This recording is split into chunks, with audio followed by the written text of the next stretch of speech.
Hello, I'm Chris Flisher, and welcome to Turning of the Wheel, an intelligent, lively discussion about astrology, art, and spiritual adventure. Timing is everything, and as the great wheel turns, we are best prepared when we are best informed. Join me as I explore concepts that allow us to broaden our view of the world. You'll hear interesting topics, meet fascinating guests, and discover who you really are. Using the time-tested practices of astrology, you'll learn how to accept change as the great wheel of life turns. Astrology, art, and spiritual adventure on Turning of the Wheel TV with Chris Flisher.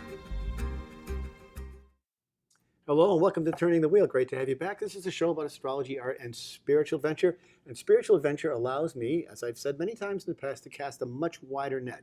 And it also allows me to entertain different topics, esoteric fields of study, and to broaden the knowledge pool that we all possess. Astrology brings us a lot of wisdom, but there's a lot of extraneous, alternative kinds of modalities that are also useful in our path forward. So I love to entertain that.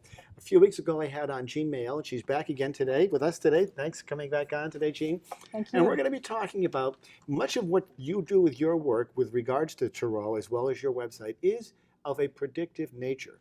And when we think about prediction, you know, we have those old Hollywood stereotypes in our head of the crystal ball and the witch and the cauldron and all these odd, weird things going on. But we know that predictions work. And we know that there are certain people who are better at it than others. You, for example, are voted #1 psychic on Coast to Coast Radio with George Norrie. Very highly regarded psychic in your world and in your realm of expertise.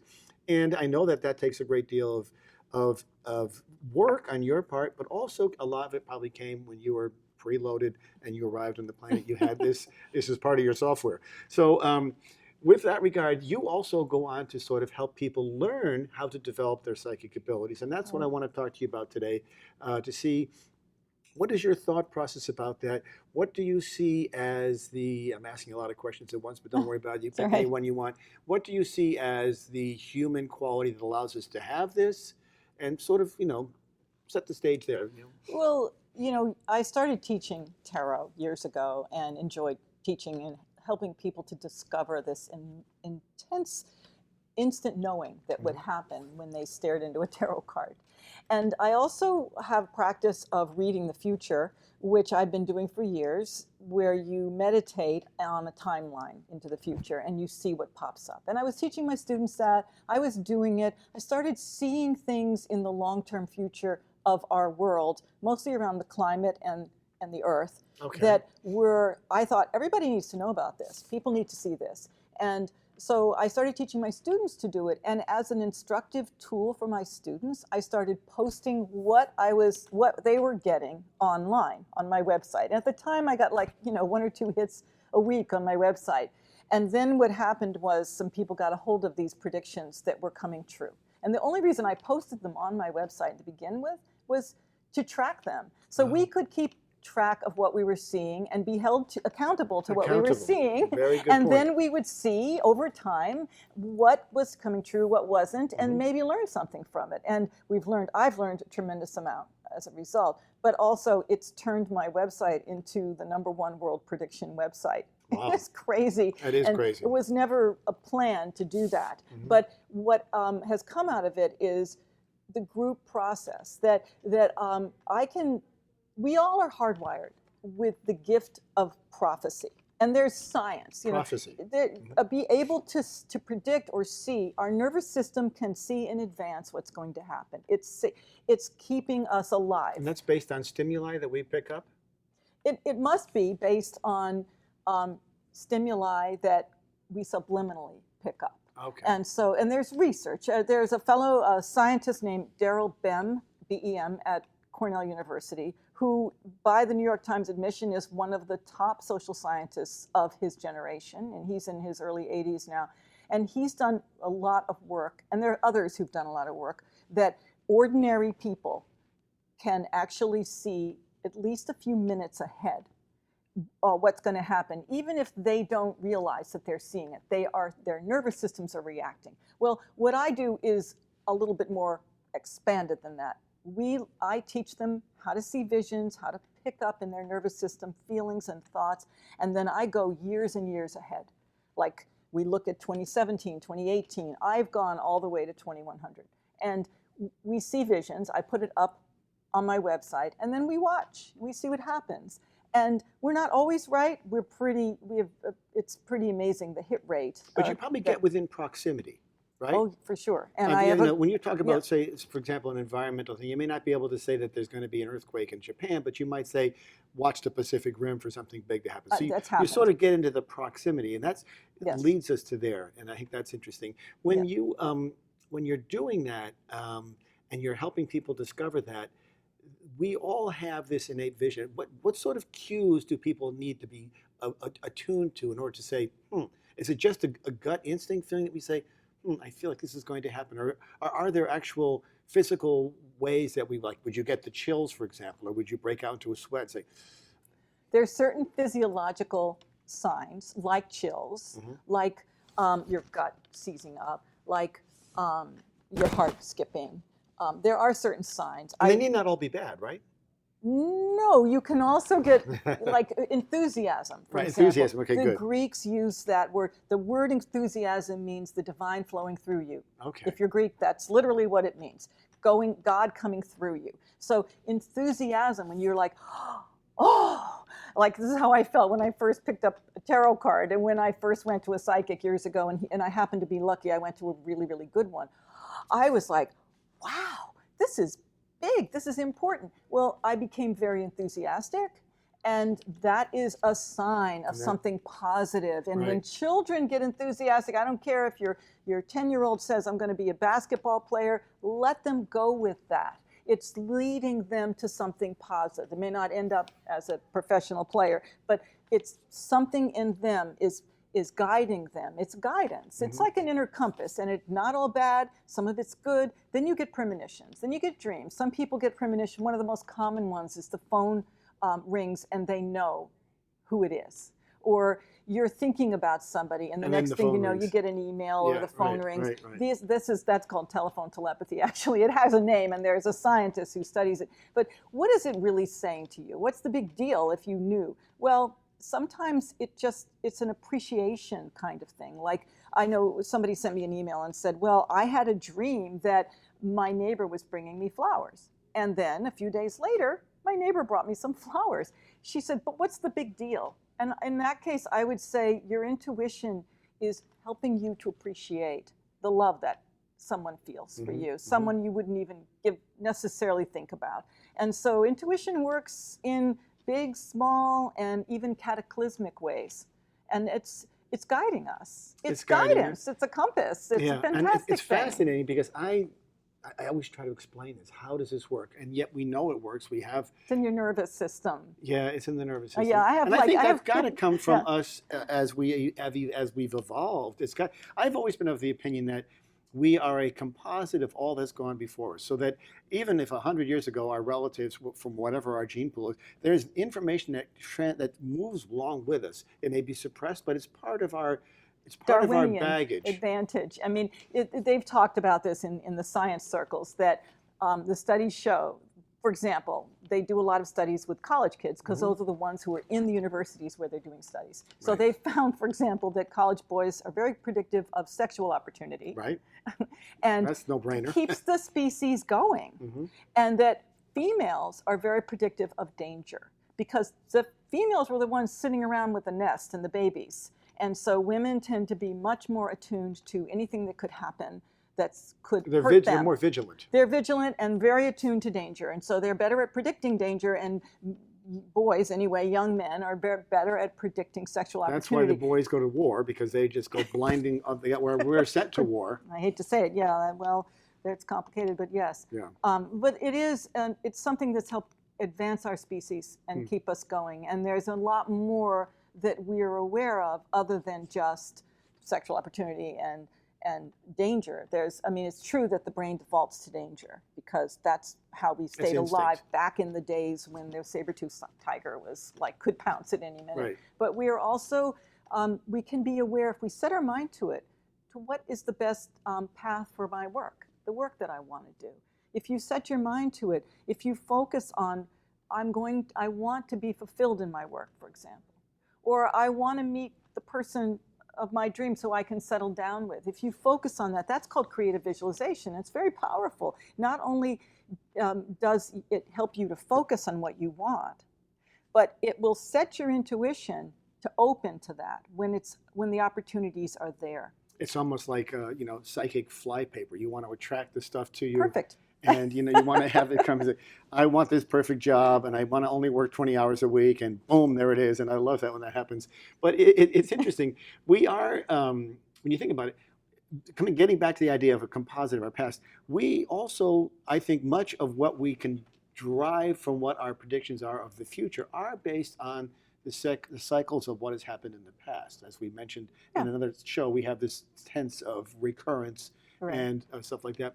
But when we think about that in terms of, and it may not always be like you mentioned fight or flight, as if the saber-toothed tiger's going to get us. We don't always respond to that way. It may very well be, how do I find the love of my life, like you mentioned, which is much more pleasant. It's much calmer, easier to deal with.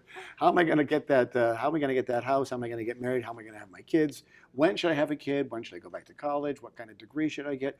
All those things can be derived from this type of predictive quality in an individual, and you use the tarot as the basis for that. Right. When you look out and also just meditating. And meditating, of course, because that sort of really even more actually. Yeah, and I think that more than anything else, what that does is it just eliminates the chatter, if it's possible. I know meditating is not always easy. It eliminates the chatter so that you can hear the signal, because there's a signal.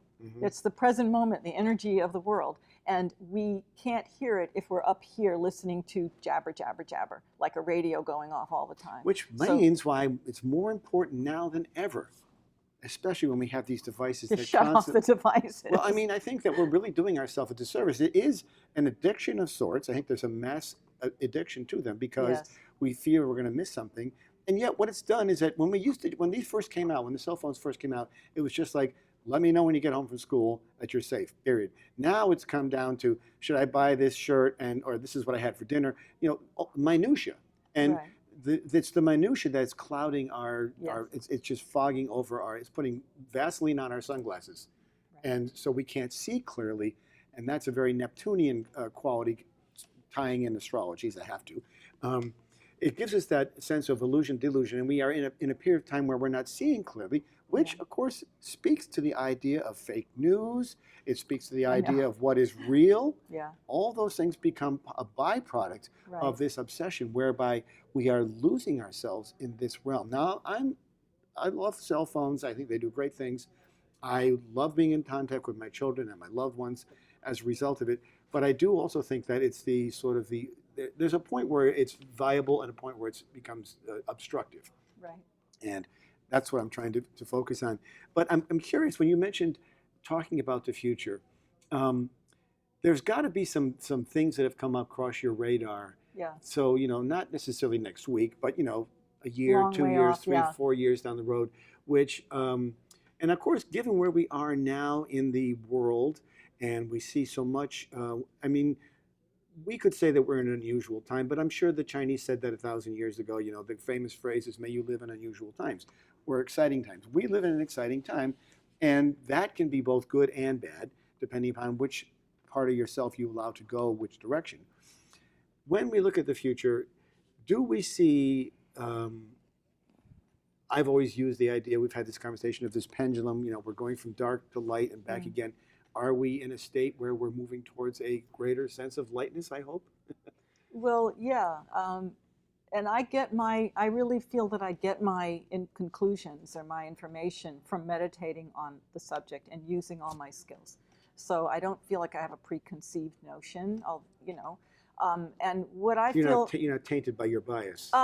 I try not to be, but everything's subjective in life. Everything that comes through here is going to be subjective in some way. But the more you meditate, the more the more equanimity you get, and so you can be more in the present moment and more open to what's real. And what I have felt after meditating, I was pretty alarmed at one point. I felt like the world was going to hell in a handbasket, and so I started meditating. And I found as I looked further down the road that the pendulum is going to swing and pretty soon into a much more loving, nature-oriented, caring world. That the sort of short of it is it's going to become more matriarchal. That we're moving into a matriarchal society. Finally. Now the data, if you look at data, it may not say that. no, it actually, it the does. data shows, the trends show that girls are getting college educations like 3 times as often as men, that women are rapidly moving into leadership. So it's not 100% equal at this point, but you can see, if you're watching a bunch of players running around in a circle in a race, you can see when somebody's gaining, when they're going to go blow by the others. And there is this feeling, the sense I get is we're moving into a more matriarchal society. And I put this out on my website because I was seeing that, like long term, we're talking more than a decade away. Okay. That women and men who are more have a deep female instinct. They can be very masculine men, but there is the caring approach. They would empathy.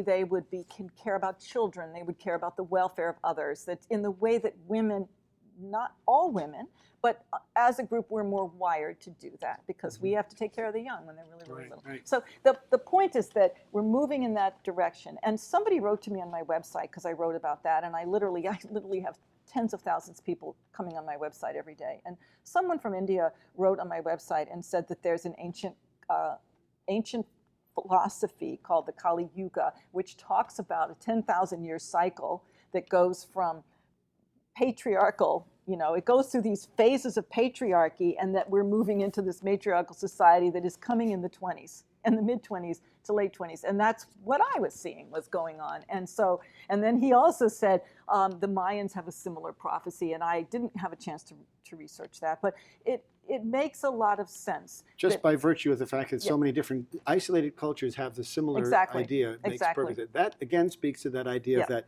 collective subconscious, a pool that from which we draw. Right. In the end of the day, though, women still need to be women. Women still need to be mothers. We can't have children. Men cannot give birth. So there's always going to be that role there. But do you see that men become more matriarchal as women become more patriarchal, even though we still going to have our basic biological functions? I don't know. I think that it has to do with power and whether somebody has too much power, whether one gender has too much power. Mm-hmm. And right now, I think we pretty much most people would agree that the male, that it's been a patriarchal world now for thousands of years. Without question. And so power can go off the deep end. It can get to be too much. So if we move more matriarchal, I think I don't know. I haven't really looked at it. I feel like what'll happen is it'll become a societal norm to be more caring. Mm-hmm. And when things are a norm, most people on average tend to go along. And so I think that would happen. And also there's more, in a way, more of a positive role for everyone. I would agree. Including men. Mm-hmm. It's a society that's going to be more in line with what nature intended. And, if you think about it, Mother Earth. Earth is our mother. Earth mm-hmm. has fed us. And Father, Son, Mother Earth. And Mother Earth right now I think that she has been abused. And so we need to become much more nurturing, not just to ourselves, but to the trees and the plants and all, if we are to survive. And there's a plenty big role for men in that society. That is an interesting point. I was going to bring that up because in some ways, if women become more empowered and they become more in charge, doesn't the role of the male is not the same in a matriarchal society as the female was in a patriarchal society. So, when we're looking at a patriarchal society, women had a viable role, procreation and everything else that they wonderfully brought to the world. But if the society shifts to a matriarchal society, will the role of the patriarch of the male be as important, or will it be as diminished, or will it just morph into something different? I think that what we're talking about is extremes here. Right now, we've become pretty extreme patriarchal. Right, okay. And I think what's going to shift is women are going to come much more into power. We're going to see women presidents and women heads of state, which we're starting to see a lot more of. And that will shift that extreme away from an extreme. And I mean, in the tarot, for example, there's an emperor and an empress, and they are the archetypal mother and father, and they are equals. They're absolute equals. He has a job to do. He's a builder, for example. He's a doer. He gets stuff done. She has a job to do. She is nurturing. She's caring. And the world that we have right now, many people would argue different ways, but I think that some people would say things have been going away from nurturing and much more on building companies and building empires. And so I think that's what's going to shift. And so it won't be extreme. It's not like men will be suddenly, not like what it is in a bee colony where the winter comes and they kick the male workers out. It's not going to be like that. I'm relieved. And also, I'm not omniscient. You know, I see trends. I see things. I feel we're moving into a more matriarchal direction, and that equals more caring, right. and less concerned about building money, and more that the most important thing will be taking care of ourselves and of our society, which doesn't mean that people who do nothing can get away with that or any of that stuff. It just means much more of a concern about humanity. Right, more of a tribal approach. I think. Yeah. A tribal approach Giant Earth tribe. Yeah, I do too. The tribe is where everyone is taken care of, and it's so logical if you think about it. It's the most logical method of thinking force. you can imagine in the world. It's like, let's live in a tribe. You know, I can't get the corn today, you get the corn today, I'll get the water tomorrow, whatever you want to use for an example. I think it shows us in a much more evolutionary stage. And I think what you're really saying is that we're going to reach a point of balance, which is where we are. If we are imbalanced now, we are approaching a sense of balance. The only thing I have with it is taking so damn long to get there. I wish we could get there faster, but that's me. I'm an impatient Aries. I'm entitled to that. And that's my caveat on that one, or my disclaimer. But getting back to the idea of teaching this, so that I want to be able to have people understand how they can become active players in this. Yeah. And so now when you're talking about teaching the ability to be psychic or how to attune those antennae, would they be, and I think I already know the answer, although I don't know, is it for the greater good of humanity, or is it individually focused? Are people, when you teach this, are you looking at how to make your life better or how to make your life better? It works on all levels at the same time.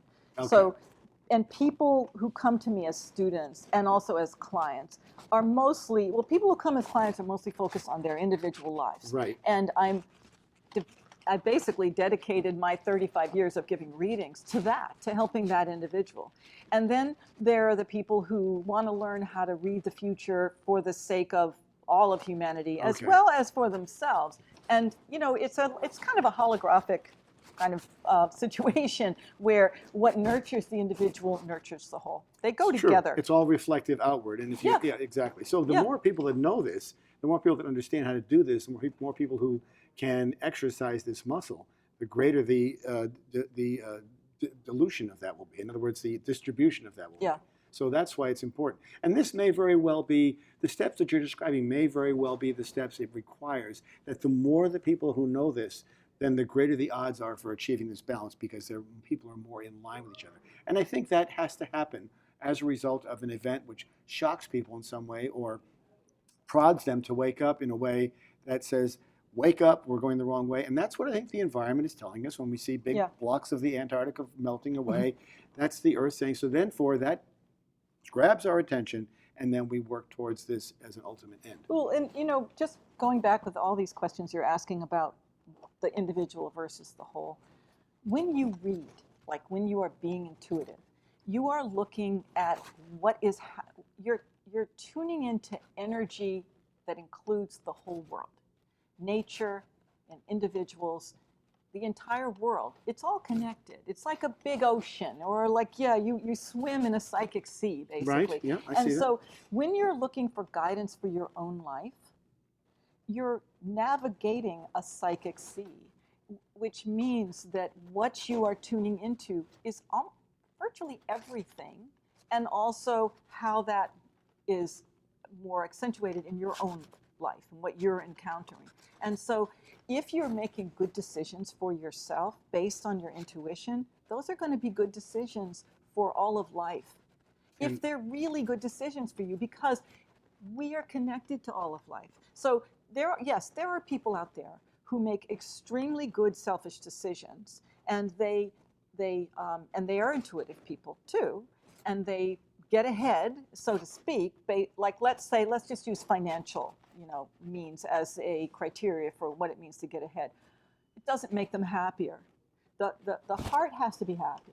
And if you're cutting people off, if you're hurting other people and stepping on them, you feel it.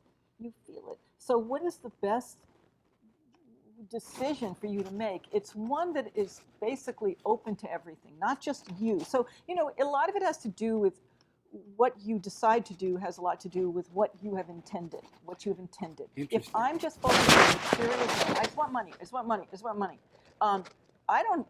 there's no problem with that, getting that. There's no problem with getting that. But that isn't what the human heart wants. The human heart wants to be at peace, it wants to have love, it wants to feel safe. And you don't necessarily, for sure, feel safe if you're very, very wealthy. In fact, they've done studies about very, very wealthy people, and they all, in general, they feel like they need another 25% more money in order to feel right. So really, intuition, when you're using it openly to I want to be at peace, I want to be whole, I want to have love. Those are very good goals for happiness. Mm-hmm. Then what is good for you and what you do to get there means that you'll probably be serving a place in the whole world that will help the whole world. Well, what do you think is good stuff? Yeah, what do you think it is that causes people to be opposite of that? Why are people so driven by money in a bad way, or what is it that, and they must feel that. If someone is driven to succeed and willing to step on people like a Bernie Madoff or something like that. There's a lot of fear in those. And they go, what is it? Is it fear, or do they not know that they're doing something wrong? They must inherently know that at some level. I don't know. Mm-hmm. I know that when I've gone on retreats where I have sent love and care to people I don't like, people I can't stand, right? People in the political realm that I don't like. I discover generally a person who's either very childlike and afraid, very, very afraid and childlike, or they are that as well as disconnected. And there's nothing good about being disconnected, because it means you're not operating with your whole self, with your whole being. So generally, and I also feel like a lot of people have no clue when they're doing wrong. I've done wrong. We've all done wrong. It's part of us. We're all part of each other. It's just, you're talking about people who we see as being very hurtful to other people. Right. And I just think that it doesn't feel good inside of them. But I'm not sure they aren't always aware of it. Right. Ultimately, they've got to feel a sense of emptiness, a sense of vacuum within them. Something is missing. And I think that sort of feeds into the fear that they are there. And it builds on itself. We've been talking today with Jean Mayel. Her website is Jean Mayel. You can see it on the screen, jeanmayel.com. She does not only tarot readings, but also does a great deal of work with predictions, which is something that's fascinated me. Astrology is a predictive tool as well, and I think that they work very well together. It's been great having you on. I think the idea that the future is going to be bright is all I need to hear, and I'm willing to go with that. So thank you for coming on today, Jean. It's been great to have you. Thank you, Chris.